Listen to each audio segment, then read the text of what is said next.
हाँ तो मेरे प्यारे बच्चे, आज देखेंगे हम लोग नेफ्रॉन के बारे में। किसके बारे में? नेफ्रॉन के बारे में। आखिर नेफ्रॉन काम करता कैसे है, इसके बारे में बहुत आसान भाषा में समझेंगे, ठीक है ना।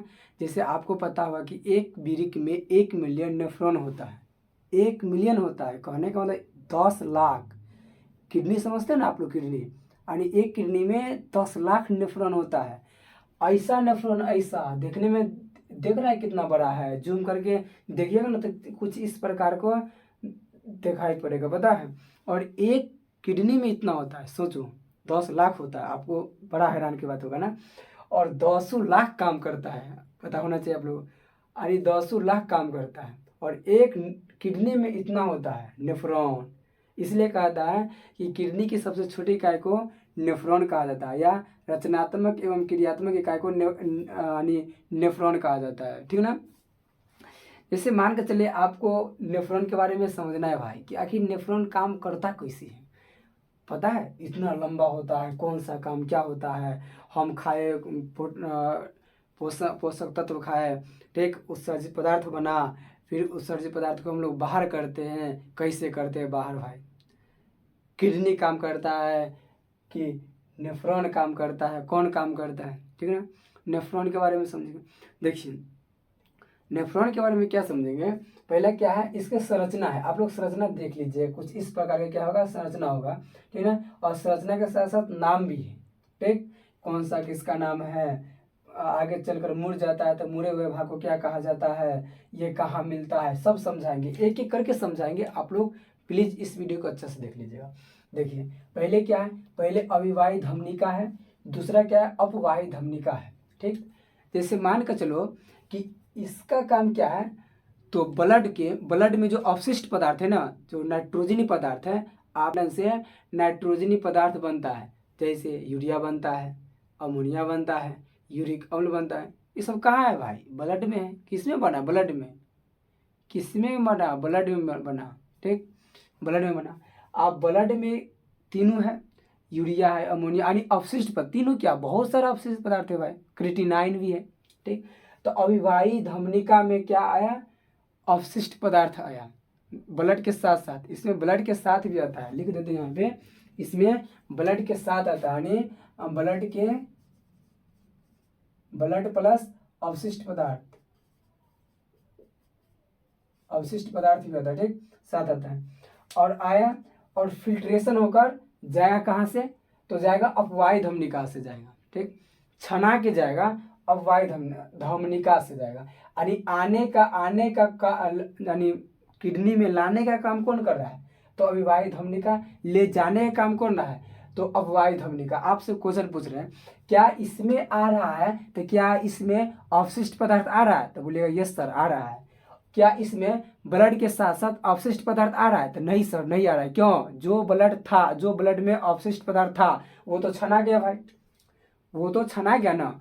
अब जाएगा तो क्या, ब्लड जाएगा, और ब्लड के साथ साथ अवशिष्ट पदार्थ जाएगा नहीं, सिर्फ ब्लड, एकदम शुद्ध ब्लड जाएगा कि हम छना का आए, देखो हमको कोई लो, फिर लेगा, ठीक है। अब जाएगा किसमें भाई, ये लेकर आया किसमें, तो लेकर आया किसमें, तो समझो ये एक गुच्छा है ना, आपको गुच्छा नजर आता होगा। इस गुच्छा का नाम है ग्लोमेरुलस या कोशिका गुच्छा। क्या नाम है? ग्लोमेरुलस या कोशिका गुच्छा नाम है। यही गुच्छा का काम है कि उस किडनी में जो नेफ्रॉन है, और नेफ्रॉन में जो अपवाही धमनिका के सहारे जो अवशिष्ट पदार्थ प्लस ब्लड लेकर आया, कौन? ब्लड लेकर जो आया तो छानेगा, तो ये छानेगा। और छानने का काम कौन करता है, तो ग्लोमेरुलस करता है, ग्लोमेरुलस करता है। इसका एक और नाम है, और नाम क्या है पता है, एक और नाम है कोशिका गुच्छा भी कहा जाता है। और ग्लोमेरुलस रहता किसमें है, तो प्याले जैसी रचना होती है जिसे कहा जाता है वोमेन संपुट। प्याले जैसी रचना होती है जिसे कहा जाता है वोमेन संपुट। प्याले जैसी रचना होती है जिसे कहता है वोमेन संपुट कहा जाता है। ये सी आकार का होता है। कौन सा आकार का होता है? सी। देखो ना, इसको हटा देंगे तो सी बन जाएगा।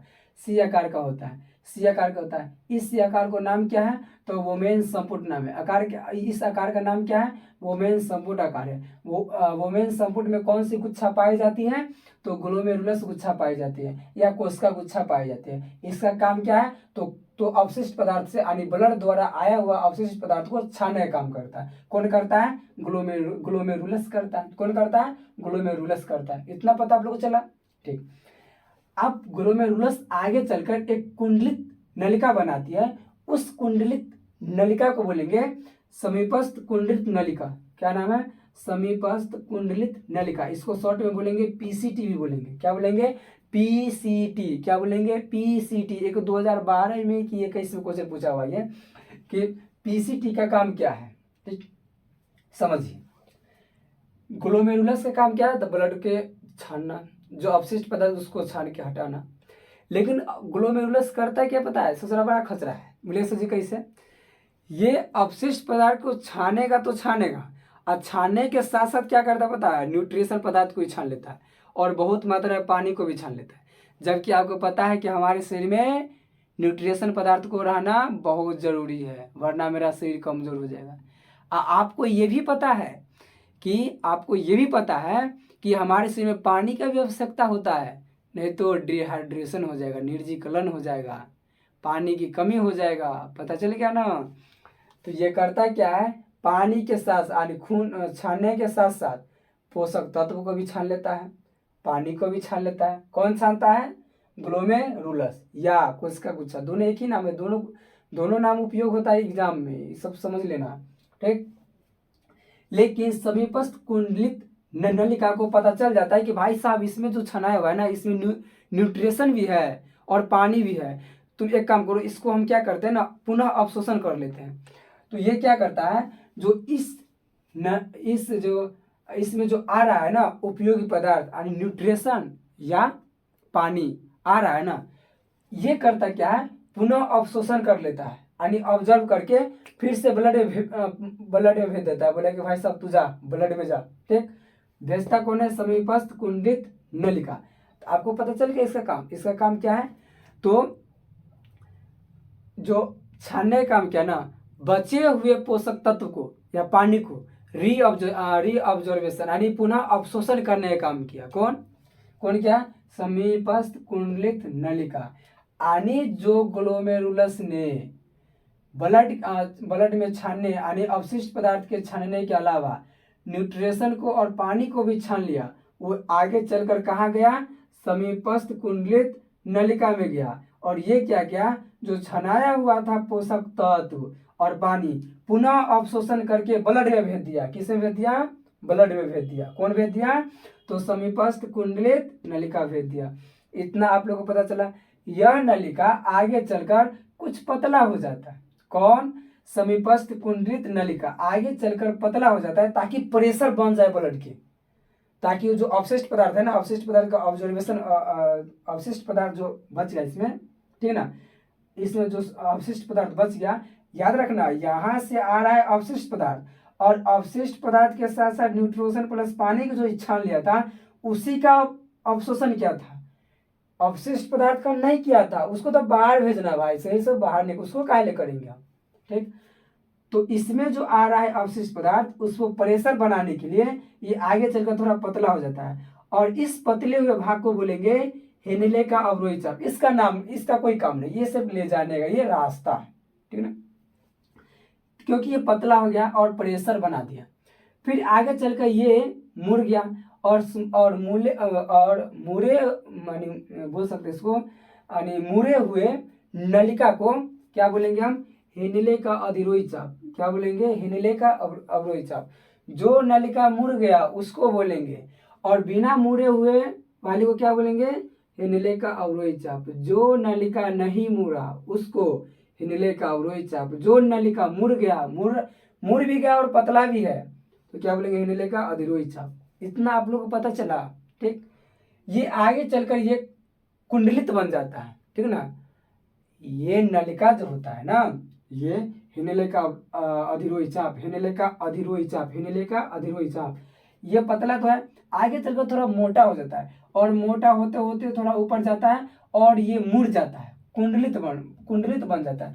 और इस कुंडलित को बोलेंगे दूरदर्श कुंडलित नलिका। क्या बोलेंगे? दूरदर्श कुंडलित नलिका। शॉर्टकट में बोलेंगे DCT, DCT, DCT, दुर्दास्त कुंडलित नलिका। किसको? मुड़े हुए भाग को। ये कुंडलित है, ये नलिका है, ये मुड़ गया तो क्या बोलेंगे? दुर्दास्त कुंडलित नलिका बोलेंगे। ठीक, यह नलिका आगे चल के संग्राहक नलिका ही मिल जाता है। जैसे मान के चलो इसको क्या बोलेंगे? संग्राहक नलिका बोलेंगे। इसको क्या क्या बोलेंगे? संग्राहक नलिका बोलेंगे। इसको क्या बोलेंगे? संग्राहक नलिका बोलेंगे। सेम इस प्रकार यहाँ भी है, इसको भी क्या बोलेंगे? संग्राहक नलिका बोलेंगे, ठीक ना। और इसी में आकर मिल जाता है, और मिले हुए भाग को क्या बोलेंगे? संग्राहक नलिका बोलेंगे। ठीक, और इस पूरा भाग को क्या बोलेंगे? जो इस प्रकार है, इस पूरा भाग को क्या बोलेंगे? तो सामान्य संग्राहक नलिका। क्या बोलेंगे? सामान्य संग्राहक नलिका। और ये आगे चलकर कहाँ मिल जाता है? मूत्रवाहिनी में जाकर खुल जाता है, ठीक है ना। मूत्रवाहिनी में खुल जाता है। फिर मूत्रवाहिनी क्या करता है? उस अवशिष्ट पदार्थ को लेकर मूत्राशय में भेज देता है, और मूत्राशय उसको जमा कर लेता है, और मूत्राशय मूत्र मार्ग के द्वारा शरीर से बाहर निकाल दिया जाता है, जिसे हम बोलेंगे मूत्र का त्याग बोलेंगे, ठीक ना। समझ में आ गया आप लोग को? समझ में आ गया होगा तो एक लाइक भी बनता है, सब्सक्राइब भी बनता है, और आप लोग थोड़ा शेयर भी कर दीजिएगा। जब तक के लिए इतना ही पे समाप्त करेंगे। नेक्स्ट वीडियो हम बनाकर डाल देंगे मूत्रवाहिनी के बारे में, मूत्राशय के बारे में। जय हिंद।